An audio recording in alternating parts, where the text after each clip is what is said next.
Bismillahirrahmanirrahim. Assalamualaikum warahmatullahi wabarakatuh. Di Jawa juga begitu. Masih ada sebagian orang Jawa itu tidak mau masuk Islam karena dia ingin nabinya itu orang Jawa, pakai bahasa Jawa, pakai huruf Jawa.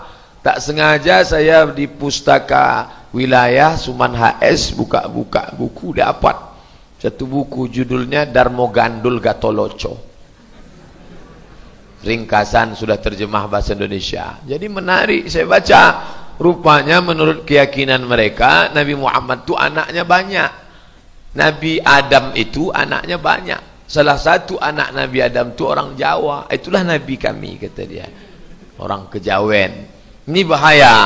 Kalau nanti orang Yahudi mau nabinya Yahudi, orang Melayu mau nabinya Melayu, orang Jawa mau nabinya Jawa, nanti orang Batak mau nabinya Batak juga. Dia tak mau Muhammad SAW, dia maunya Muhammad Siregar, Muhammad Nasution. Tapi kita di masjid ini tak pernah mempermasalahkan dia siapa, karena Nabi itu bukan mencalonkan diri, tapi dia diangkat oleh Allah. Allah yang sudah memilih dia, itu hak prerogatif Allah. Inilah yang mau digugat Ghafatar itu. Mereka tidak mau Nabi itu orang Arab, mereka mau Nabi Fajar Nusantara, terbitnya dari Nusantara. Ini sebenarnya tak lain tak bukan adalah cerita lama. Jadi kalau ada orang mengatakan ini cerita isu baru, ini barang lama dikemas dengan baju baru. Ketika Nabi meninggal, sudah ada Nabi palsu. Namanya siapa? Musailamah. Karena dia tukang bohong, bahasa Arab tukang bohong itu Al-Kazzab. Maka dipanggil Musailamah Al-Kazzab. Kalau suami ibu tukang bohong, panggil dia Bang. Bang apa? Bang Kazzab. Tukang bohong. Lalu Musailamah Al-Kazzab ini buat Quran palsu, mirip. Kita punya surat Al-Fil, dibuatnya juga wal fil wa ma adraka mal fil lahu dhailun tawil. Orang yang tak paham bahasa Arab mirip ya, maknanya jauh. Wal fil, demi gajah. Wa ma adraka mal fil, tahukah kamu gajah itu apa? Lahu dhailun tawil, ekornya panjang. Maka Nabi palsu ini diperangi, ditangkap, dibunuh. 70 orang penghafal Quran mati membunuh si Nabi palsu Musailamah Al-Kazzab. Orang yang menikam jantungnya itu namanya Wahsy, berkulit hitam. Maka kata Wahsy, tanganku ini pernah bersimbah darah membunuh orang paling baik, tapi sudah kuhapuskan dengan membunuh orang paling jahat. Orang paling baik yang pernah kubunuh Hamzah bin Abdul Muttalib pada tahun ketiga perang Uhud. Orang paling jahat kubunuh Musailamah Al-Kazzab. Zaman dulu Nabi palsu dibunuh. Zaman sekarang Nabi palsu diberi pengacara gratis oleh LBH, Lembaga Bantuan Hukum. Makanya Nabi palsu subur. Nabi palsu dari India, namanya Mirza Ghulam Ahmad, diusir dari Pakistan, diusir dari India, dapat suaka politik di Inggris atas nama human right, hak azazi manusia. Karena orang barat melindungi, termasuk kesesatan, penyakit homoseksual, lesbi, LGBT, itu dianggap kebebasan manusia. Kebebasan berekspresi agama, mau sesat silakan. Dapat suaka politik di London. Maka cicit daripada Mirza Ghulam Ahmad itu tetap ada di London sampai hari ini. TV-nya ada, TV Ahmadiyah. Saya menonton TV itu di Maroko waktu kuliah dulu, nampak channel TV Ahmadiyah. Itu Nabi impor dari India. Ada lagi Nabi palsu, produk Indonesia, made in Indonesia, asli dari Jakarta, perempuan namanya Lia Eden. Dari Bogor bersemedi di Bukit Bogor, dapat wahyu, namanya Ahmad Musadek. Nabi terakhir dari Bandung tertangkap, namanya Cecep.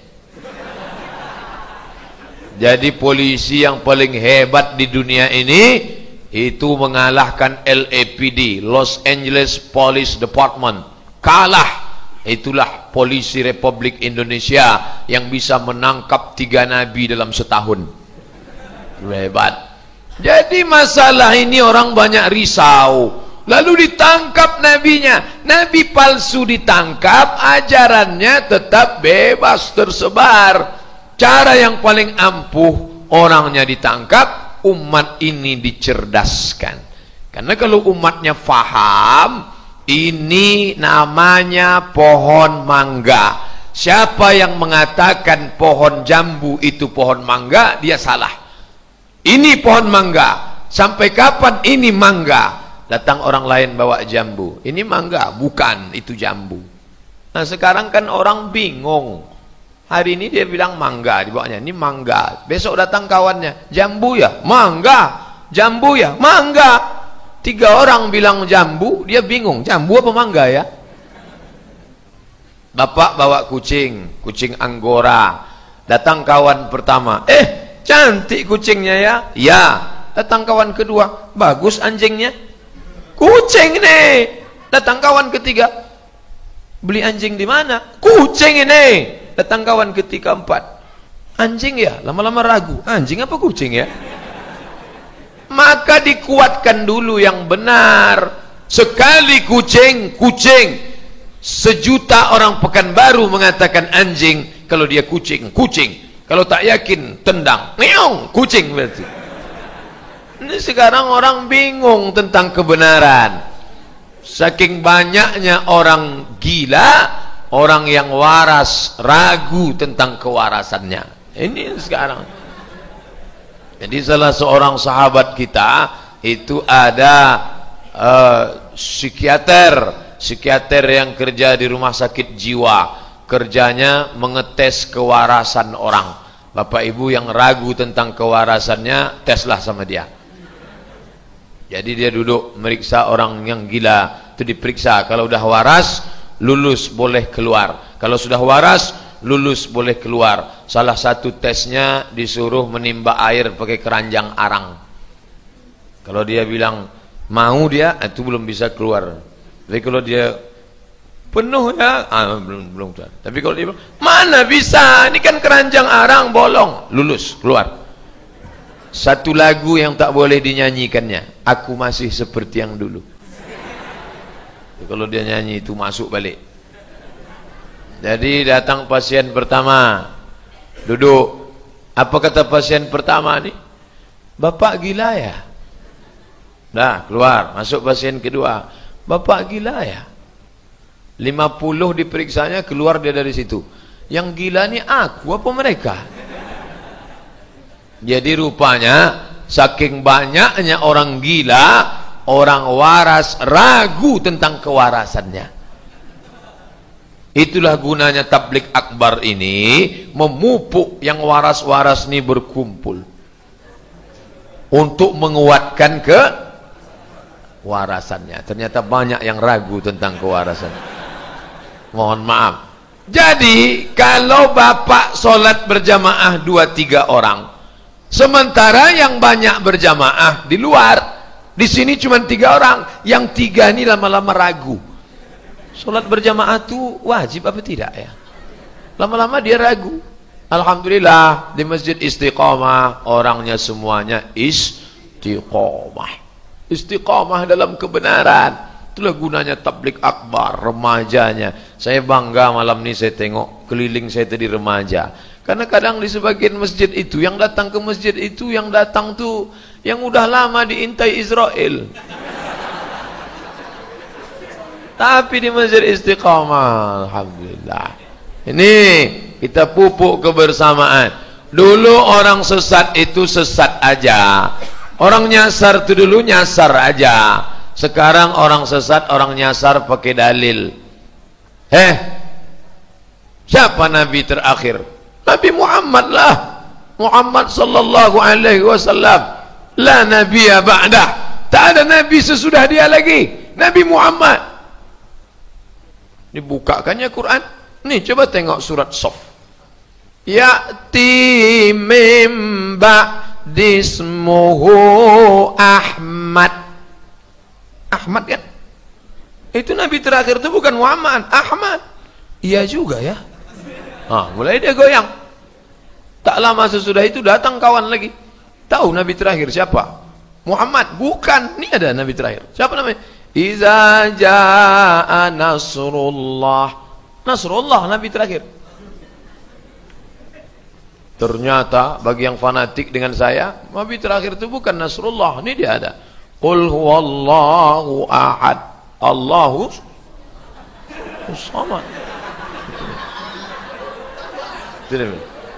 Jadi maka umat ini mesti diselamatkan dari orang-orang yang suka mempelintir-pelintir ayat. Tidak wajib sholat, karena sholat itu hanya untuk Nabi Muhammad dan kawan-kawannya. Tidak perlu lagi menghadap kiblat, karena kiblat itu di Indonesia. Ini isu-isu, banyak orang tertipu karena mereka buat khitan massal, gotong royong bersama, dibuatnya pula ada macam-macam sosial. Dan jangan lupa, setiap aliran sesat itu dia tidak lepas daripada dua, UUD, UUW. UUD ujung-ujungnya duit, UUW ujung-ujungnya wanita. Kalau tak duit, wanita. Gafatar, duit mudah hilang. Yang ditarik itu orang yang blank agama, cerdas, IP 4, psikologi, kimia, fisika, matematika, kedokteran, tapi bidang agama jahil, kering. Ibu khawatir anaknya nanti lapar di sekolah. Kalau perut anaknya lapar, nanti dia akan jajan sembarangan. Dia makan mie pakai pengawet mayat, dia makan permen pakai pewarna tekstil, dia makan ini. Ya, ini anak ini kalau sudah perutnya lapar, jam 11, jam 12 lapar, semua dia makan. Bahaya lapar perut. Tapi ada yang lebih bahaya daripada lapar perut. Apa itu? Lapar otak, lapar akidah, lapar keyakinan. Laparnya ini kapan? Nanti umur 30, 40, 50. Di saat dia lapar agama, disitulah dia mencari agama. Prinsip beragama, dia tak mau belajar, tak mau dia datang ke pengajian, karena dari kecil dia tak biasa dibawa ke masjid. Lalu kemana dia? Gurunya kiai yang tak pernah dia jumpai. Siapa namanya? Kiai Haji Google.com. Hari Sabtu, hari Ahad libur, dikuncinya kamar. Datanglah ke majelis ulama Kota Pekanbaru, kantornya di kantor samping KPU, Komplek Masjid Ar-Rahman. Jumpai Sekretaris Umum Kiai Haji Hashim, SPDI, MA. Payah kami jumpainya Pak Ustadz. Ada orangnya di sini, dia bersembunyi di belakang. Ustadz Kiai Hashim. Tanya, Pak Ustadz, katanya ada kelompok sesat ya, bagaimana pendapat Pak Ustadz? Datang, masukkan permohonan, nanti komisi fatwa bersidang. Jangan baca sendiri, pahami sendiri, tafsirkan sendiri, nyasar sendiri, sesat sendiri. Ini akibat membaca rajin tapi tak mau mengaji, tak berguru. Man la syaikha lahu, siapa yang tak berguru, fasyaitanu syaikhuhu, setanlah gurunya. Tuh, jangankan keilmuan, jangankan fikih, baca Quran aja kalau tak berguru itu nyasarnya entah kemana-mana. Baca Quran tak mau ke guru mengaji, download Quran digital, dengar tak mau, baca sendiri.